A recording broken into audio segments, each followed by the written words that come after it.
3.5 शक्तिपीठांपैकी महत्त्वाचं पीठ असणाऱ्या कोल्हापूरच्या श्री अंबाबाई मंदिरामध्ये लोकांचा उत्साह आपल्याला पाहायला मिळतोय। नवरात्रोत्सवाच्या काळात मोठ्या प्रमाणात गर्दी इथे झालेली आहे। अंबाबाई मंदिर उजळून निघालेलं आहे। पहाटेपासूनच भक्तांनी इथे दर्शनासाठी रांगा लावलेल्या आहेत। पहाटे देवीची विधिवत पूजा अर्चा करून आरती करण्यात आलेली आहे। सकाळी 8:30 वाजता मंदिरामध्ये घटस्थापना केली जात आहे। तर या संदर्भात अधिक माहितीसाठी आपण जाणार आहोत आमचे प्रतिनिधी प्रताप नाईक यांच्याकडे। प्रताप, 8:30 वाजताची वेळ होती, घट बसवले जाणार होते देवीच्या मंदिरामध्ये, सध्याची काय माहिती आहे? सध्या मंत्रोच्चारामध्ये विधिवत पूजा अर्चा मंदिरामध्ये सुरू आहे। 8:45 वाजता बरोबर या ठिकाणी घट बसवले जाणार आहेत। माझ्या पाठीमागे जर पाहिलं तर अंबाबाई मंदिरातील घटस्थापनेवेळी दर्शन करणारी भक्तांची संख्या खूप मोठी आहे। खरं तर आपण पाहतो की महिलांची संख्या या ठिकाणी लक्षणीय पाहायला मिळते। एकूणच आपण पाहतो की नवरात्रीच्या 9 दिवसामध्ये मोठ्या संख्येने या ठिकाणी भक्त येत असतात। देश विदेशातून भक्त येत असतात।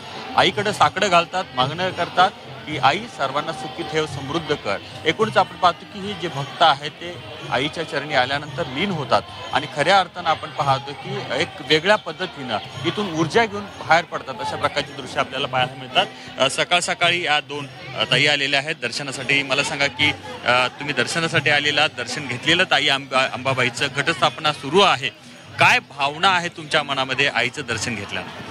सकाळी सकाळी खूप छान वाटतं इथं येऊन आणि दरवर्षीप्रमाणे शारदीय नवरात्री उत्सव चांगल्या प्रमाणात कोल्हापूरमध्ये साजरा होतोय। तसंच सगळ्या महिला घरातलं काम वगैरे आवरून सकाळी तयार होऊन लवकर इकडे येतात आणि आईकडे खरं तर आपण पाहिलं की मागणं करत असतो की आई सुखी ठेव, समृद्ध ठेव, मनातली इच्छा बोलून दाखवत असतो, एक भावना असते। आई जगदंबेच्या दर्शनानंतर काय भाव आहे? आईकडे येण्याचा प्रत्येकाचा उद्देश हाच असतोय की माझं जे कुटुंब आहे किंवा माझे जे घरातले नातलग आहेत ते सुखात राहू देत, आनंदात राहू देत, त्यांच्या ज्या काही इथून पुढच्या इच्छा आहेत त्या पूर्ण होऊ देत। आणि आईच्या दर्शनाने म्हणजे मनात एक वेगळीच आनंदाची जी भावना आहे ती निर्माण होते आणि आपण म्हणतो की सकाळी सकाळी देवाचं दर्शन घेतल्याने अख्खा दिवस पूर्ण छान रीतीने पार पडतो। तसंच आम्हालाही वाटतं की आम्ही इथून पुढे 8 दिवस ज्या आता राहिलेले आहेत ते आम्ही सकाळ सकाळी येऊन परत आईचं दर्शन घेण्याचा पूर्णपणे प्रयत्न करू। आपण पाहिलं की 9 दिवस या ठिकाणी मंदिरात येऊन दर्शन घेणारे भक्त आहेत। खरं तर हे कोल्हापुरातले भक्त आहेत, पण आपण पाहतो की दुपारनंतर साधारण आपण जर पाहिलं तर मोठ्या संख्येनं देश विदेशातून जे पर्यटक आलेले आहेत ते या ठिकाणी दाखल होतील। सकाळपासून पहाटेपासून दाखल झालेले आहेत। विशेष करून दक्षिणेतले जे काही राज्य आहेत तिथून सुद्धा भक्त मोठ्या संख्येने आलेले आहेत। खरं तर आपण पाहतो की नवरात्री उत्सव आज सुरुवात झालेला आहे। घटस्थापना झाल्यानंतर तोफेची सलामी दिल्यानंतर खऱ्या अर्थानं अंबाबाई मंदिरातील नवरात्रोत्सवाला सुरुवात झाली। अशा प्रकारचा एक प्रघात आहे आणि तोच प्रघात यावेळेला देखील आपल्याला पाहायला मिळतो।